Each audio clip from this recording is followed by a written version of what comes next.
West Coast Cookbook and Speakeasy with Chef Justice Putnam. Netrootsradio.com.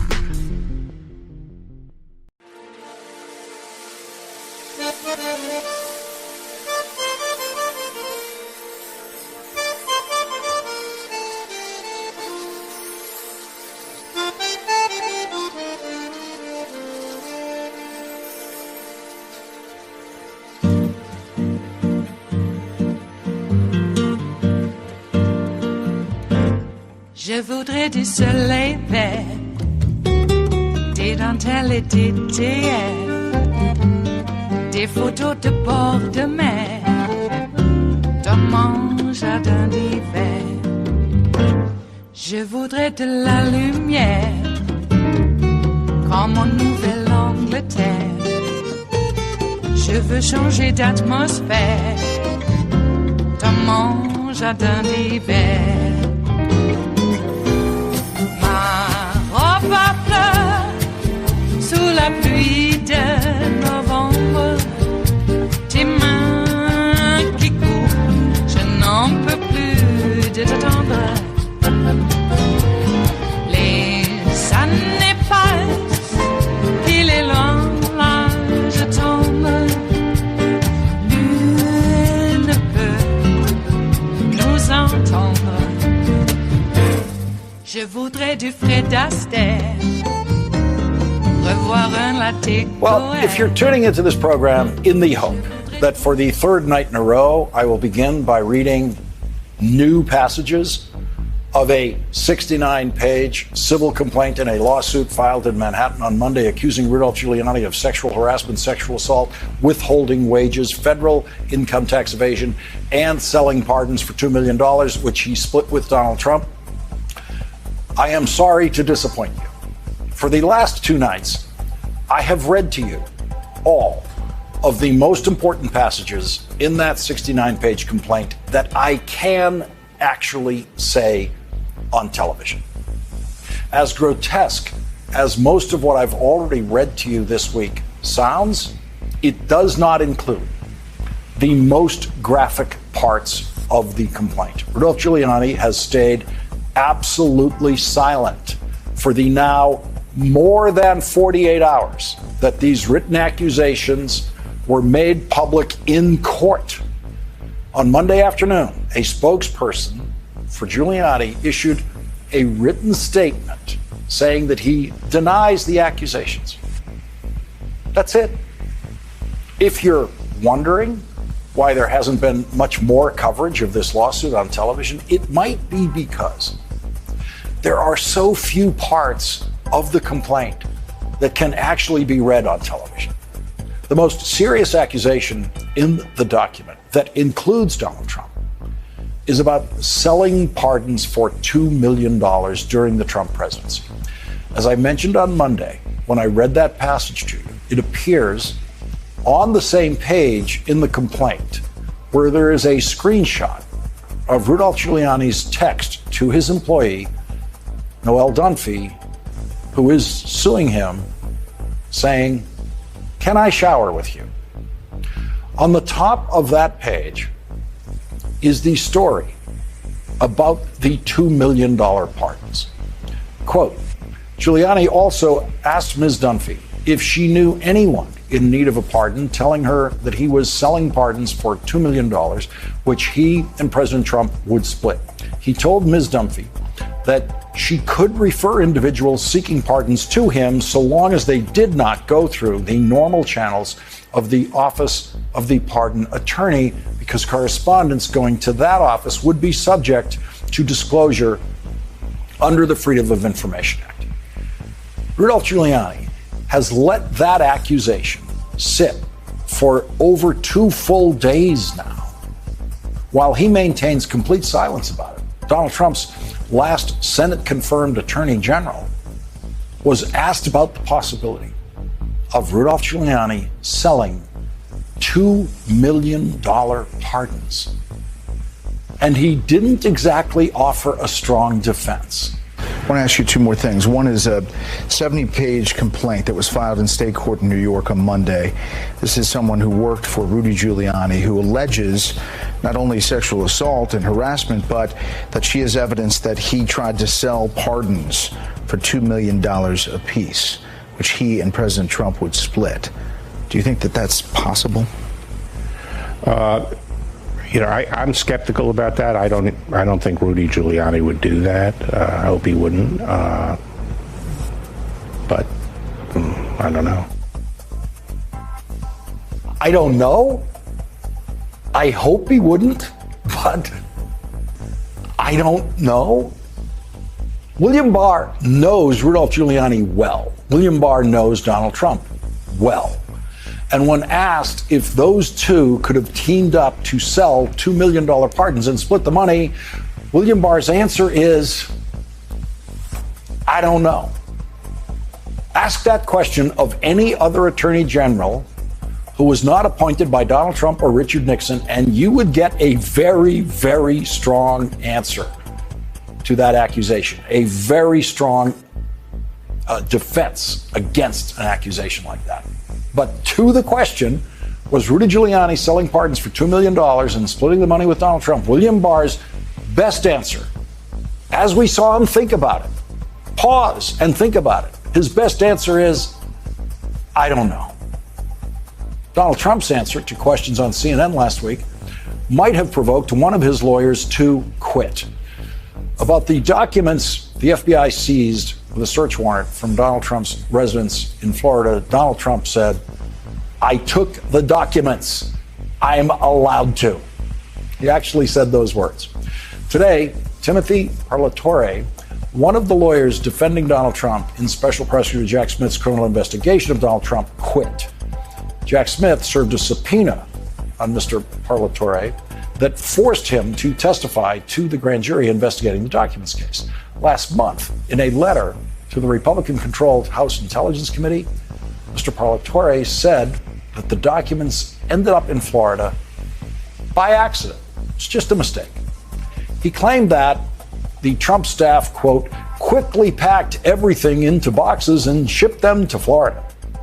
He claimed that none of the classified documents ended up at the Trump Florida residence because of, quote, intentional decisions by President Trump.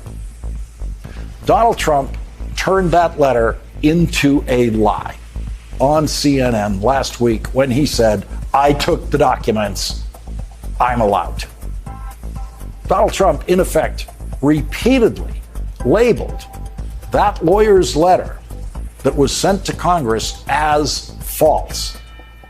Why did you take those documents with you when you left the White House? I had every right to under the Presidential Records Act. You have the Presidential Records Act. I was there and I took what I took and it gets declassified. Why did you not turn them over when you got a subpoena asking for you to turn them over? We were negotiating with them. And by the way, they become automatically declassified when I took them. And now the lawyer whose letter to Congress completely disagrees with that has quit.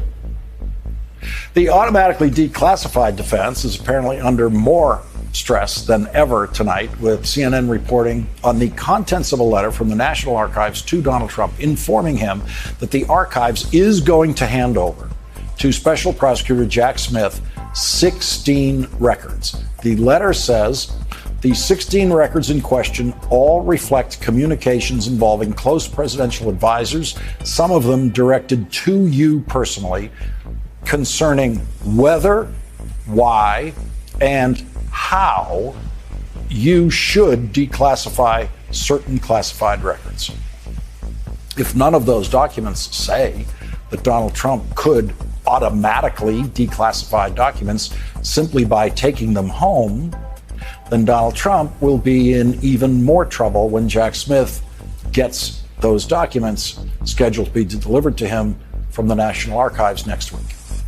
In Manhattan, where Donald Trump is a criminal defendant, he received some clarification from the district attorney about the other crimes the district attorney believes Donald Trump intended to commit as a result of committing the crime of falsifying business records to cover up Donald Trump's $130,000 cash payment of hush money to actress Stormy Daniels. In a court filing, the district attorney said, quote, "The crimes defendant intended to commit or to aid or conceal may include violations of New York election law, New York tax law, New York penal law, or violations of the Federal Election Campaign Act." It is Thursday, the 18th of May of 2023, and you are in West Coast Cookbook and Speakeasy. I am your chef de cuisine, Justice Putnam. Gunner the English Bulldog is our snoozing sous chef. Precious the Yorkie is our new hostess, and she will be seating you directly. And our daily special is Metro Shrimp and Grits Thursdays. A little bit of jambalaya, a little bit of spice in your life. And we like it spicy, don't we? Mm-hmm. Well, so much again happening in the world. Quite busy in the real life as well. Little bit of political news. Results came in from Tuesday's election. Was it Tuesday? Yeah, of course it was. And we find out that here locally, for the most part, we've been able to push back against the onslaught of you-know-what. Except I did notice that the Grants Pass School Board has now been taken over by some MAGA Nazis. That's what I call them. Backed by the county Republican Party, were funded, and on their agenda, they're going to address, well, culture war issues. So if your kid is gay or trans or black or biracial or whatever they don't like, you are in trouble, at least in Grants Pass. And they're not shy about it either. There was a lawsuit by a couple of teachers who had been removed because they didn't want to take part in, I don't know, teaching, I guess. They considered whatever it was. Oh, we have to use pronouns, or I don't even know if it was about pronouns, but it was some stupid thing that was glommed onto because they had their marching orders. Okay? And they were going to stick to it, and they got called out on it, and they were suspended, and then they sued. So this school board takeover has a lot to do with that. And the money involved is always an interesting aspect in these little local elections. Mm-hmm. All right. You know, same people who say, we want to, be greater Idaho. We want to be a completely different state from the whole United States. Jesus, these people. It's not new either. This Bircher right-wing thrust in Oregon was going on when I was a kid back in the 60s. And, I was born in 55, weren't we all? So even before then, it was long before then, of course, but the Birchers had a strong foothold here in Oregon, and so did the Nazis and KKK and a lot of other, shall we say, odorous types. And I say that they stink to high heaven. Mm-hmm. Okay, well, what do we have in store for you? I'm not going to go on because we're going to get right into it, shall we? Yes, we shall. And at the top, instead of denying whether Trump and Giuliani were selling pardons for $2 million, Barr, Bill Barr replied, I don't know. Yep. Feels like that Durham report had a lot, or it just seemed like a lot of it was inspired by Bill Barr's hijacking the Mueller report and coming out days before it was officially released and saying the exact opposite of what was in it. Had that flavor. Mm-hmm. Odorous. It stinks. On the rest of the menu, the former chief financial officer of a Seattle-based startup, took $35 million of his employer's money without permission, and then lost it all by investing in cryptocurrency. What an idiot. Trust in the Supreme Court fell to its lowest point in 50 years after their onerous abortion decision. And Nevada's Republican governor vetoed a trio of gun safety bills and threatened to axe the state budget if his priorities are not addressed. After the break, we move to the chef's table, where a Tunisian journalist was sentenced to 5 years in prison for reporting on counterterrorism. And the Myanmar military has imported at least $1 billion worth of weapons from Russia, China, and other countries since its coup in February of 2021. All that and more on West Coast Cookbook and Speakeasy. Bon appetit.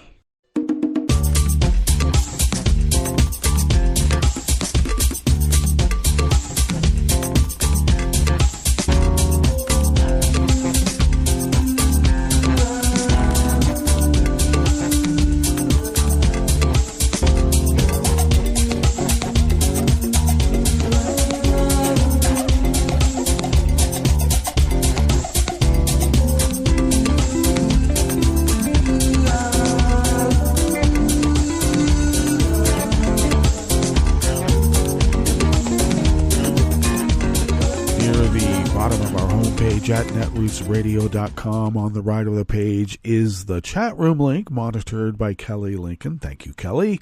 Across the page from that chat room link, near the bottom of our homepage at netrootsradio.com, is the link to our Patreon page. And if you could become a recurring Patreon of Netroots Radio, and if you could send us what you might spend on an espresso-type coffee drink, for instance, if you could send those monies to us once a month, we're able to pool those resources with other like-minded individuals who have done so and put a big dent in the monthly bills and all the other bills that occur during the whole course of the year, because sometimes they're quarterly, biannually, annually, and even the surprises.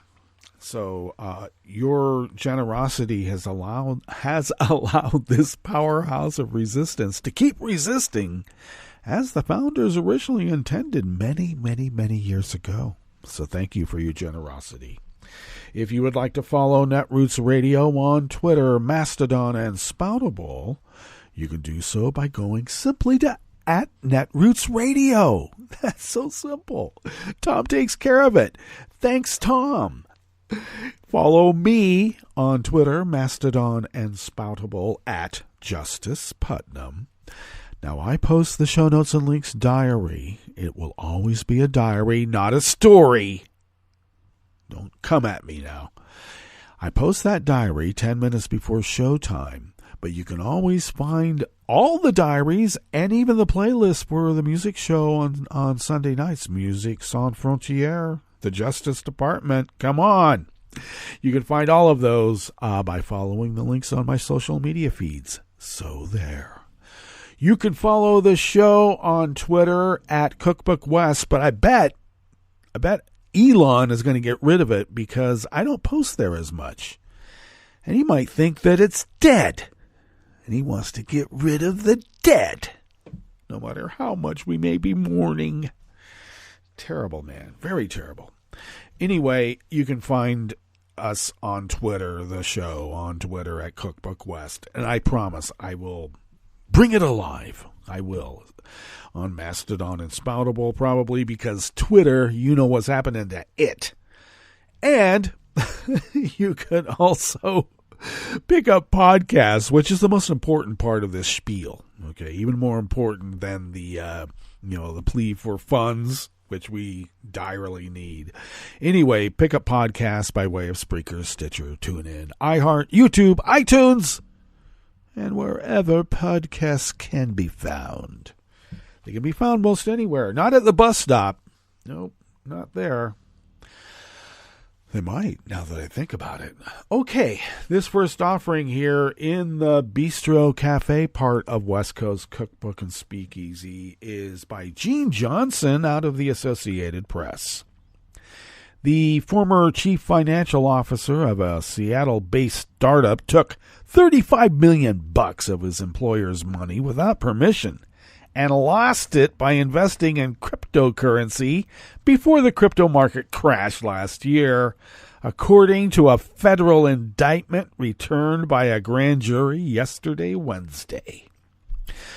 Nevin Shetty, age 39, was hired in March of 2021 as CFO of a company called Fabric, with a small f, which makes software platforms for retail commerce. About a year later, after the company informed him it was letting him go over job performance concerns, he secretly took the money and transferred it to Hightower Treasury, a crypto platform he controlled as a side business. His idea was to pay the company 6% interest while retaining profits above that, but soon the $35 million investment was practically worthless, the U.S. Attorney's Office in Seattle said in a news release. The indictment in U.S. District Court charged Shetty with 4 counts of wire fraud, and he is scheduled to be arraigned on May 25th. That's coming up. Shetty's attorney, Cooper Offenbecker, said in an email statement that he and his client had been in regular contact with prosecutors and disagreed with the decision to bring an indictment. Wow, that sounds familiar. As the CFO of his former employer, tasked with making investment decisions for its benefit, Mr. Shetty was personally devastated by these losses, which occurred as a result of a catastrophic crash in the cryptocurrency market in May of 2022, Offenbacher wrote. We look forward to responding to these allegations in court. I like how you can pick up their little accents and inflections just by their written statements. It's amazing. We can do anything here, and we do. Prosecutors, however, said that as the company raised hundreds of millions of dollars in startup funding, it adopted a conservative approach to managing that money, a policy that Shetty had helped draft.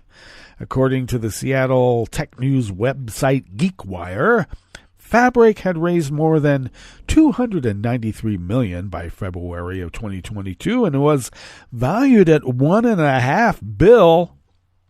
In an email statement, the company said it had been cooperating with law enforcement and appreciated the work of the FBI and federal prosecutors. While the amount taken is substantial, Fabric remains very well funded with years of runway, the statement said.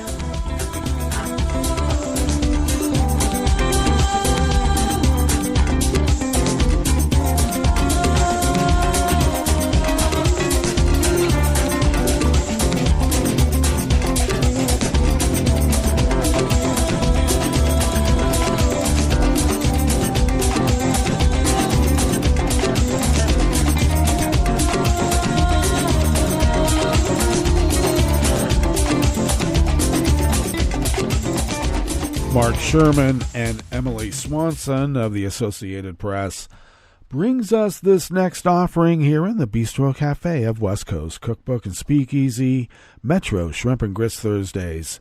Confidence in the Supreme Court sank to its lowest point in the last 50 years in 2022 in the wake of the Dobbs decision that led to state bans and other restrictions on abortion, a major trend survey shows.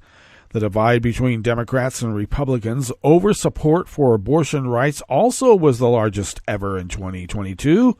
According to the General Social Survey, the long-running and widely respected survey conducted by NORC at the University of Chicago has been measuring confidence in the court since 1973. the same year that Roe v. Wade legalized abortion nationwide.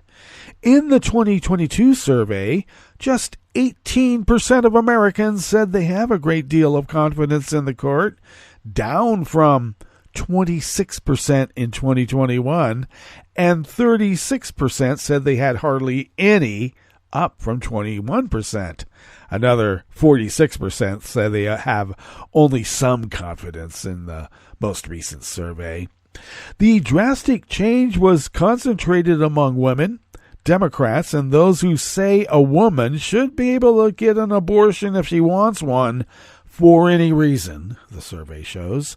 Just 12% of women said they have a great deal of confidence in the court in 2022, down from 22% a year earlier and from 32% in 2018.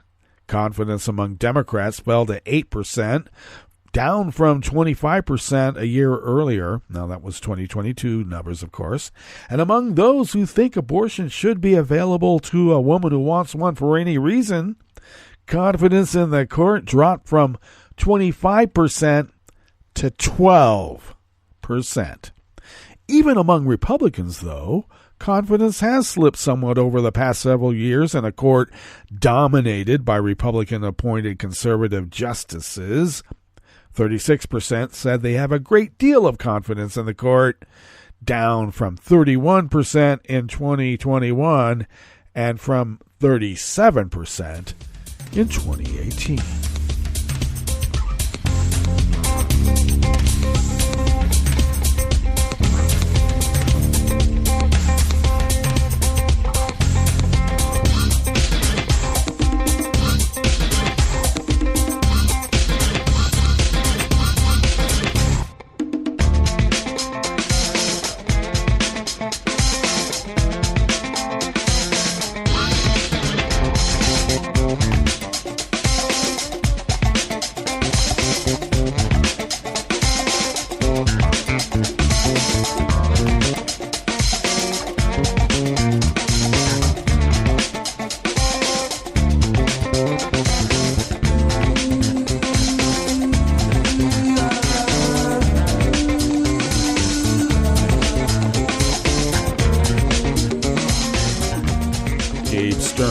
Associated Press brings us this final offering here in the Bistro Cafe part of West Coast Cookbook and Speakeasy.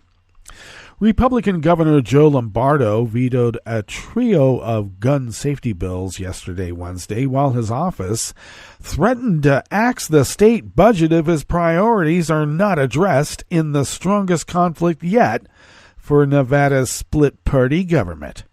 It's a combative shift for Lombardo, who previously said he would not use the big hammer of veto to get his school choice legislation passed by the Democratic-controlled legislature. He has also remained tight-lipped on several ambitious Democratic proposals, including the gun control measures before Wednesday. The moves came a day after Democratic leadership said they would kill Lombardo's sweeping school safety bill, which would remove requirements for students to be expelled for certain acts amid a reported uptick in school violence. They instead invited him to pitch the measure as an amendment to a similar bill that they're pushing. Lombardo's school choice proposals, with various mechanisms at providing public funding to help students access private schools, have also received an icy reception by Democrats, and well, it should. If a budget is not approved by July 1st, state services, including schools and state agencies, may be shut down. Oh, it's a feature, not a bug by this guy. If he follows through and the stakes out an extremist position, he will have to explain to Nevadans why their kids' schools are not opening on time, public safety services are reduced, and other essential state services are shut down. Democratic Senate Majority Leader Nicole Cannizzaro said in a statement, let alone people that, kind of like want their kids to go to school so they can go to work. Lombardo's office did not provide additional comment on the budget veto threat beyond confirming his position. Meanwhile, The trio of gun control bills marked the first vetoes of Lombardo's tenure since becoming the only Republican to unseat an incumbent Democratic governor in the 2022 midterms. The move could be an early indication of how Lombardo will respond to other party line measures that come from the Democratic-controlled legislature. Well, that brings us to our break. And when we get back from that break, we will go through weather from around the world, and we will finish up with the stories that we have curated for you today. You are listening to West Coast Cookbook and Speakeasy, and we will be right back. You are listening to netrootsradio.com. Please hang up and try again.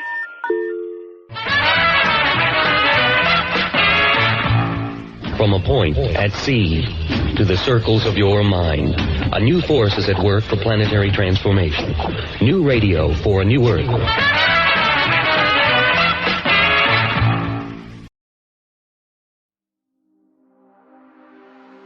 We're here today to talk about time travel, a perennial, dare I say timeless, topic of science fiction. But is it possible? Is there any chance at all that it could actually happen? No. Well, okay, kinda, but not really. I'm Lee Billings. I'm Clara Moskowitz, and this is Cosmos Quickly, the bi-weekly space podcast from Scientific American.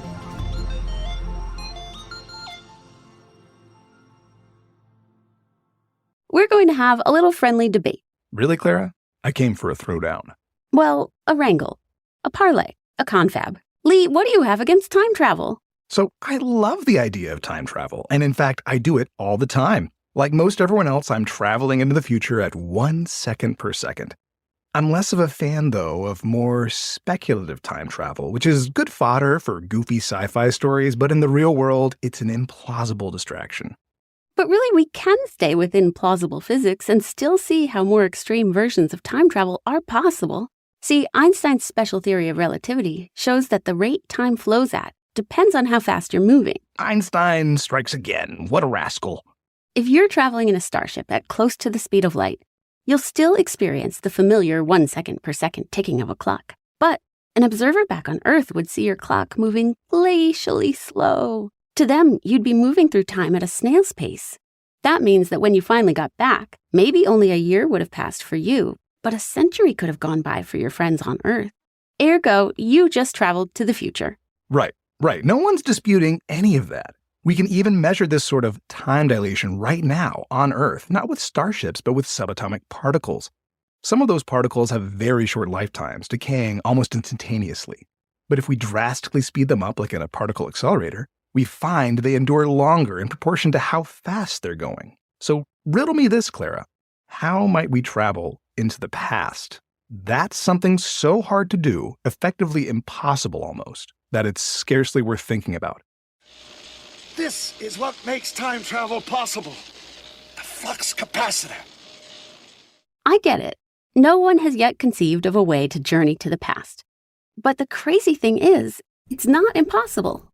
Time is just one of the 4 dimensions in the universe, along with 3 dimensions of space. And we move through space in all directions just fine. So according to physics, travel through time should be just as possible. One way that people have looked into this is via a wormhole, a shortcut bridge through space-time that was predicted by general relativity. Wormholes can connect distant points in space-time, meaning you could conceivably use one to bridge not just the gap between here and a distant galaxy, but the span between 2023 and 1923. There, that's it. That's the wormhole. You say it, don't spread it, huh? It's a sphere. Well, of course it is. What you thought it would just be a hole. Ah, yes, wormholes, the last refuge of scoundrels and desperate physicists. The trouble with wormholes, Clara, is that unlike a DeLorean, we have no evidence they actually exist. And even if they did, it seems the only way to make them traversable and stable involves using negative energy or negative mass to prop them open. And guess what? Just like wormholes themselves, we have no evidence these weird forms of matter and energy actually exist either. And let's just beat this dead horse one more time. even if wormholes exist as well as the means to make them traversable, to actually go back in time seems to require anchoring one end in a region of very warped spacetime, like around a big black hole, or accelerating it to nearly light speed. Are you sensing a theme here, Clara? Yeah. All I can say is that just because there's no evidence any of these things exist, there's also no evidence they don't or can't exist. Wormholes are real solutions to the equations of general relativity. And even negative energy and mass are concepts that come up in the math and aren't prohibited. Well, how about some more practical arguments then? If time travel were possible, wouldn't we have met some time travelers by now? Wouldn't someone have gone back and killed Hitler, or at least prevented me from wearing that ridiculous outfit to my high school prom? You know, there's a famous story about physicist Stephen Hawking who invited time travelers to come to a party he was holding. The trick was, the party happened in 2009, but the invitation came out in a miniseries that was broadcast in 2010. Thus, only time travelers would have been able to attend. Here is the invitation, giving the exact coordinates in time and space. I am hoping copies of it, in one form or another, will survive for many thousands of years. And sadly, the hors d'oeuvres went uneaten, the champagne sat unopened, because clearly, time travel to the past is impossible. I admit a party with Stephen Hawking should have been pretty alluring to time travelers if they were out there. But you're forgetting about the international clause of secrecy that all time travelers probably have to swear to, making sure to hide their identities and abilities from those in earlier eras. Yes, the clause of secrecy. Feels like we're really veering into science-fictional special pleading territory here. Let's not also forget the paradoxes that we have to worry about too, which might explain such prohibitions. There are lots of good reasons to think time travel might introduce insurmountable paradoxes in physics, the most famous being the grandfather or grandmother paradox. If time travel were possible into the past, so the thinking goes, then a person could go back in time and kill their own grandparents, thus making it impossible for them to be born and impossible for them to travel back in time to ever commit that murder, and so on and so on. I wonder if it could be like the many worlds scenario, where each change a time traveler makes to the past spawns a whole new universe that carries on from that point. So, if I went back in time and killed one of my forebears, then a new branch universe would begin, where that whole line of descendants, including me, never existed. I mean, it sounds crazy, but then again, physics is pretty enamored with multiverses, and they seem to pop up for lots of reasons already. Maybe it's not impossible? If not impossible, then I'd say implausible. Well, I'm forever an optimist, Lee. Thanks for listening to Cosmos Quickly. Our show is produced by Jeff Delvicio, Talika Bose, and Kelso Harper. Our music was composed by Dominic Smith. If you like the show, please consider rating or leaving a review. You can also email feedback, questions, and tips to sciencequickly@sciam.com. For more space-time hijinks and all your science news, head to sciam.com. This has been Cosmos Quickly. I'm Lee Billings. I'm Clara Moskowitz. And we'll see you next time in the future.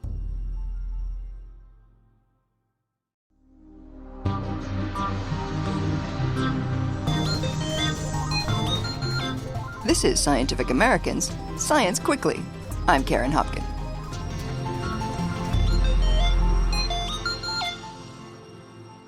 Little kids say the most nonsensical things, like my son at the aquarium when he was 2 or 3. They say blue, blue. I think that one and different as saying blue, blue. Even sweeter are the sounds they make when they're just beginning to explore their vocal capabilities. But human babies are not unique, at least when it comes to this sort of inarticulate articulation. Because a new study shows that baby parrots also babble before they leave the nest. The findings appear in the journal Proceedings of the Royal Society B, Biological Sciences. When baby humans are babbling, they're kind of stringing a bunch of sounds together in sort of unintelligible ways. There's no identifiable context. Carl Berg is an associate professor of biology at the University of Texas, Rio Grande Valley. He says parrot babble is really very similar. gibberish is a good descriptor. They're kind of mixing everything together and just seems like they're regurgitating everything they've ever heard before. Berg and his colleagues have been studying a species of parrot called the green-rumped parrotlet in Venezuela. We've been intensively monitoring the population. We're in our 35th consecutive year.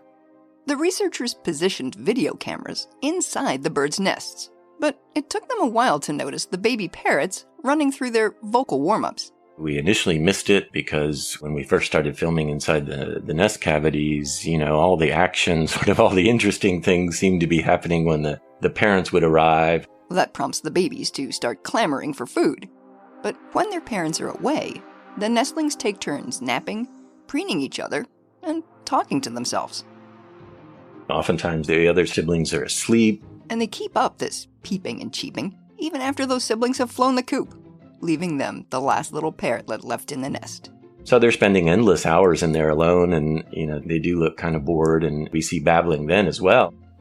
This nestling nattering differs from adult conversation in that it's a little lackadaisical and very, very quiet. If you're standing just a few feet from the nest, I suspect you would not hear it. Whereas mature calls are much faster paced. And generally more strident. Keeping these experimental vocalizations to a whisper makes sense if you want to avoid attracting predators to your nest. And South American parrots are not the only ones that do it.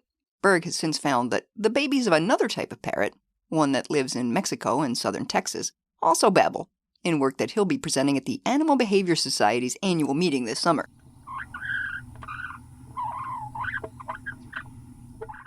Now, as to what all this babbling is about, Berg says it's not likely a form of social communication, because the birds often do it when no one else is listening.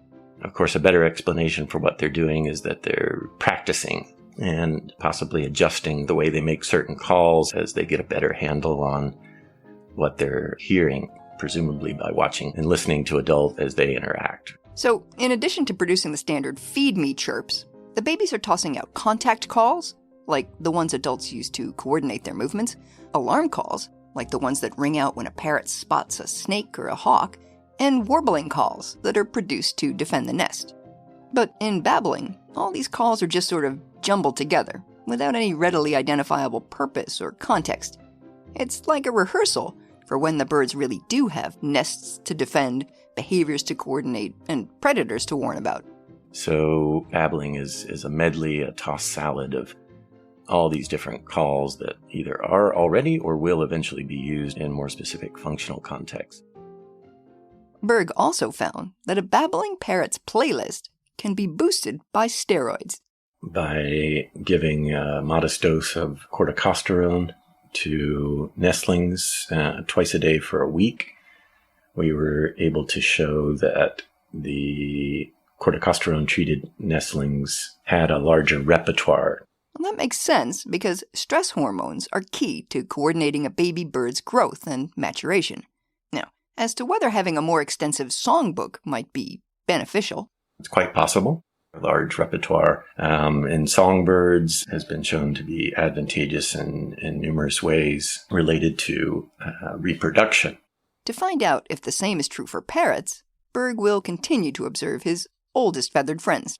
One way we can figure that out is by continuing the long-term ecological monitoring, where we capture essentially every individual in the population and put unique color bands on them. That way, Berg and his colleagues can assess whether the parrots who had the widest vocabulary in their baby days are the movers and shakers in parrotlet society today. At least as evidenced by their reproductive success, which would be something to crow about. Science Quickly is produced by Jeff Delvicio, Tulika Bose, and Kelso Harper. Subscribe wherever you get your podcasts, and visit scientificamerican.com for updated and in-depth science news. For Scientific American's Science Quickly, I'm Karen Hopkins.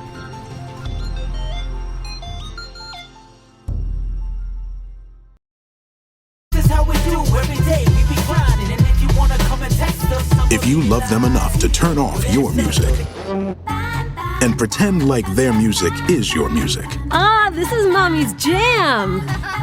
Then surely you'll check nhtsa.gov/the right seat to make sure they're in the right car seat. Let's play it again. Check today at nhtsa.gov/the right seat. Brought to you by the National Highway Traffic Safety Administration and the Ad Council.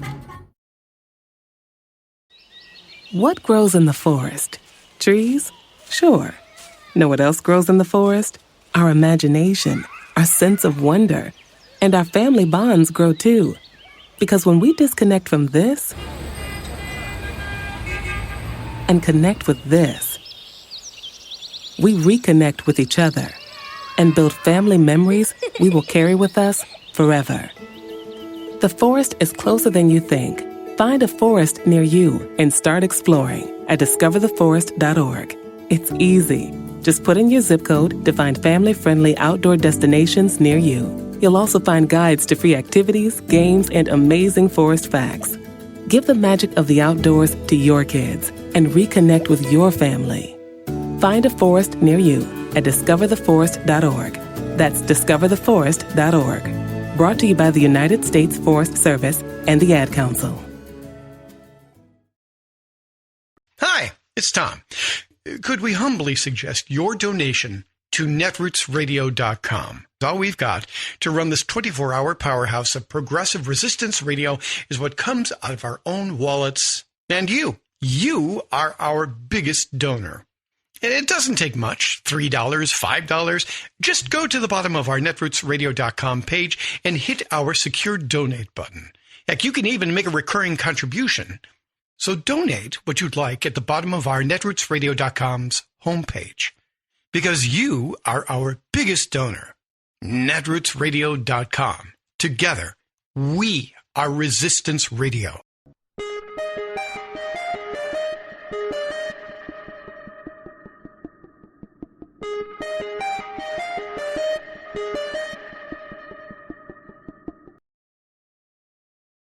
Warning!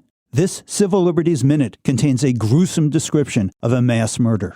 I'm Bill Newman, and we'll give another second here for people to turn off their radios.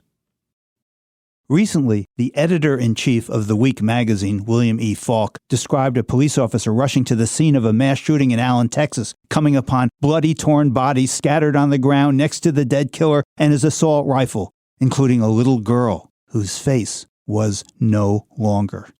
No mainstream publication, including his, the editor wrote, would publish such photos for many reasons. The need for family consent, preserving the dignity of the dead, and the sensibility of readers. But then, the editor recalled the importance of images in our history. The photo of Emmett Till, the image of the 9-year-old Vietnamese girl burned by napalm, the photos of Iraqis tortured at Abu Ghraib, the George Floyd video. The editor raised the question whether the media's withholding gruesome images from mass murders is anesthetizing the public, whether that self-censorship serves the interest of reporting the news as the country continues to consider what action, if any, to take with regard to rapid-fire, high-capacity assault rifles. He raises the question whether that self-censorship is something we, the public, actually need and deserve or want. After all, if we really don't want to look, we can turn the page or turn off the TV. Or the radio. The Civil Liberties Minute is made possible by the ACLU because freedom can't protect itself. I'm Rick Smith, and this is Labor History in 2. On this day in labor history, the year was 1972. That was the day that Maggie Kuhn stood before a group of reporters to tell them about her organization, the Gray Panthers. The idea for the group had started 2 years earlier. 65-year-old Maggie had received the unwelcome news that she was going to be forced to retire from her executive position with the United Presbyterian Church. Maggie was not ready to retire. Instead, she started to organize. This was during the era of the Vietnam War protests, and Maggie found allies with young people who also wanted to see changes in society. The original group developed to build connections between young and old. They called themselves the Consultation of Older and Younger Adults for Social Change. Later, they shifted their name to the catchier Gray Panthers. The Panthers adopted the motto, Age and Youth in Action. In 1975, the Panthers held their first national convention in Chicago. 200 Panthers attended, representing 37 states. At the convention, the Panthers adopted a platform of issues. They included issues important to seniors, such as an end to mandatory retirement, better housing for the elderly, and expansions to rent control. But the platform also included other social justice issues, including support for the Equal Rights Amendment, a call for full employment, amnesty for Vietnam draft resistors, and even, after much debate, the legalization of marijuana. In the more than 40 years since their founding, the Gray Panthers have continued to advocate for a variety of issues. One key achievement was a court victory to make Medicare regulations more understandable to seniors, and they were years ahead of the nation by supporting single-payer health care for all. Labor History in 2 brought to you by the Illinois Labor History Society and The Rick Smith Show.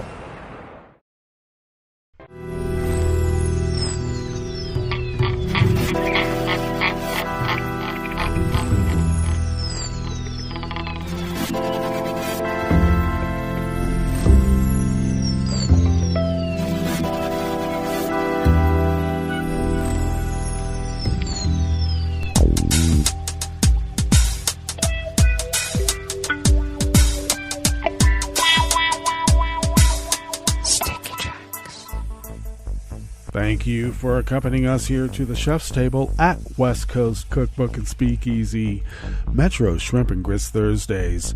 We always begin, whether from around the world, along the banks of the Rogue River, in the Rogue River Valley of Southern Oregon, on the west coast of the continental United States of America, where it is currently 58 degrees Fahrenheit, expecting highs only in the mid to upper 80s, but we'll see about that. I think it's going to go into the 90s, but that's just me.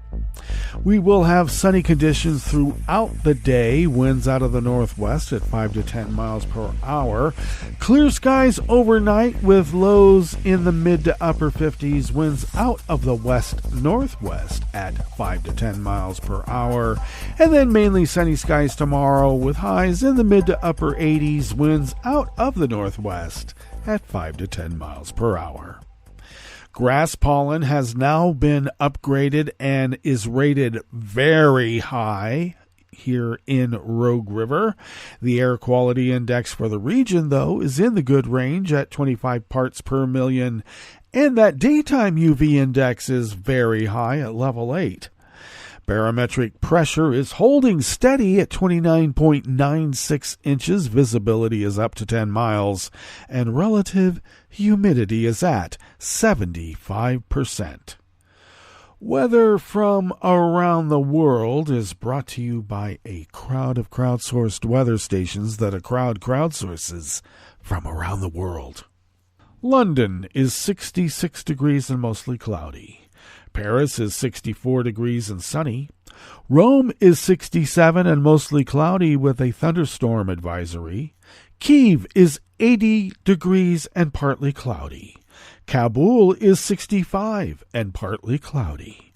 Hong Kong is 82 and fair. Tokyo is 75 and partly cloudy. Sydney, Australia is 52 degrees with rain showers. San Francisco, California is 52 and cloudy, and New York, New York is 58 degrees Fahrenheit and fair. And that is weather from around the world, brought to you by a crowd of crowdsourced weather stations that a crowd crowdsources from around the world.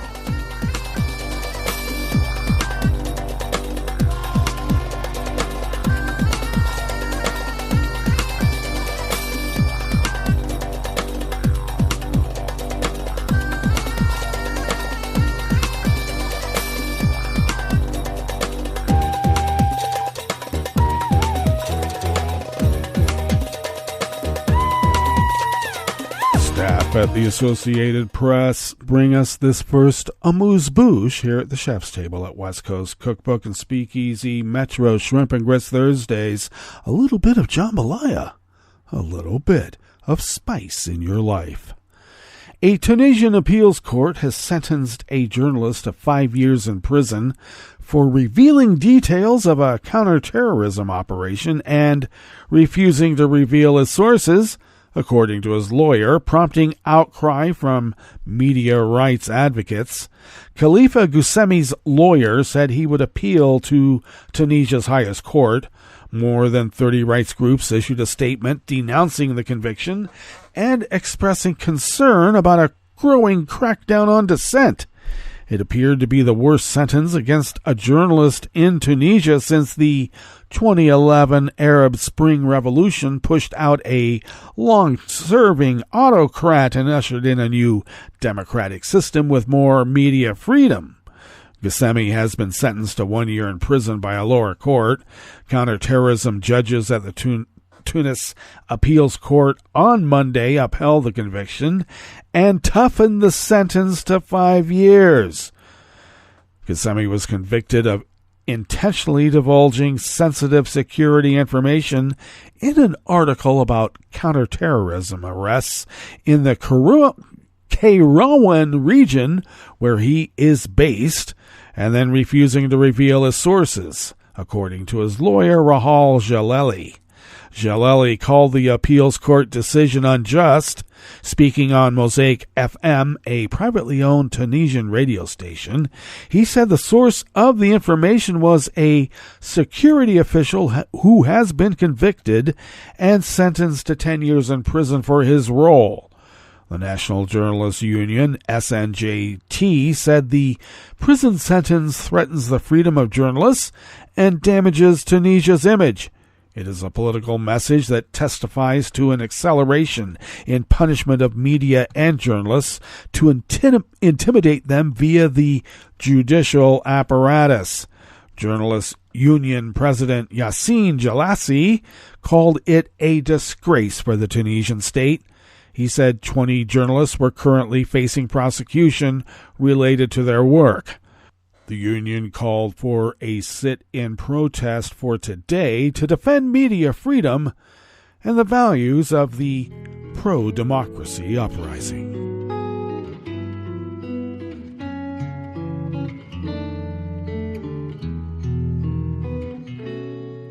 Je te donne ce mon amour pour la vie entière. La promesse de me trouver à tes genoux. Aussitôt que tu m'appelles, rester toujours fidèle, c'est tout, c'est tout. Je te donne tous mes printemps, mes étés de mer, mes automnes quand les feuilles tombent partout. Si ce n'est pas une bonne affaire, je te donne tous mes hivers. Edith M. Lederer of the Associated Press brings us this final amuse-bouche here at the chef's table at West Coast Cookbook and Speakeasy. Myanmar's military has imported at least $1 billion worth of weapons and related material from Russia, China, and other countries since its February 2021 coup, some of which it has used to carry out atrocities against civilians, according to a UN report released yesterday, Wednesday. The weapons continue to flow to the military despite overwhelming evidence of its responsibility for the atrocities, including some that amount to war crimes and crimes against humanity, said Tom Andrews, the UN independent investigator on human rights in Myanmar. As an example of what he called the junta's brutality, Andrews pointed to its April 11 airstrike using a Russian Yak-130 fighter jet on a ceremony attended by some 300 opponents of army rule, which was quickly followed by an attack by Russian Mi-35 helicopters on those who came to help. He said at least 160 people were killed, including many children. In addition, the machine guns and bombs used in the attacks included parts and materials from companies located in Singapore, China, and Thailand, he said. Myanmar is mired in strife because of a political crisis unleashed when the military took power. Its takeover prompted widespread peaceful protests that security forces suppressed with deadly force, triggering armed resistance throughout the country that the army has been unable to quell. Andrews said at least 22,000 political prisoners have been detained since the coup. At least 3,500 civilians have been killed, and 1.5 million people have been forcibly displaced. Well, that brings us to the end of our broadcast period for the day, but you do know Netroots Radio broadcasts on, and we will meet up here tomorrow for Blue Moon Spirits Fridays. So do stay tuned to Netroots Radio all day and all night for all the breaking news as it breaks, and we will meet up here tomorrow, right here in West Coast Cookbook and Speakeasy. Bon appetit.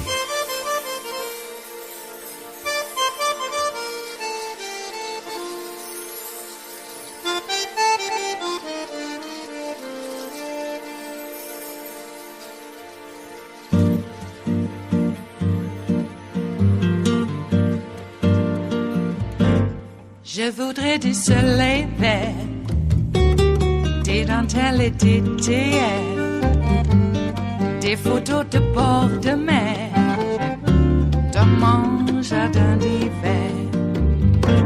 Je voudrais de la lumière, comme en Nouvelle-Angleterre. Je veux changer d'atmosphère, dans mon jardin d'hiver. À fleurs sous la pluie de novembre, tes mains qui courent, je n'en peux plus de t'attendre. Les années passent, il est loin, là je tombe.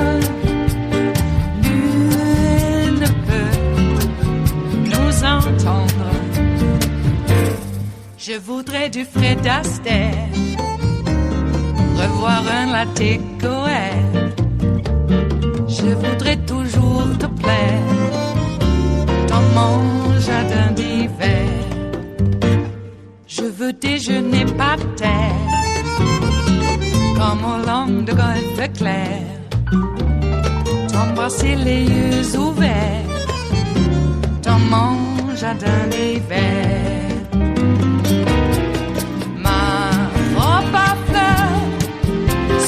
Pluie de novembre, tes mains qui courent, je n'en peux plus de t'attendre. Les années passent, il est loin, là je tombe. Nul ne peut nous entendre. Ba-da-da-dum-di-da-dum. Ba-da-da-dum-di-da-dum. Ba-da-da-dum-di-da-dum. Dans mon jardin d'hiver. Ba-da-da-dum-di-da-dum. Ba-da-da-dum-di-da-dum. Ba-da-da-dum-di-da-dum. Dans mon jardin d'hiver. Dans mon jardin d'hiver. Dans mon jardin d'hiver.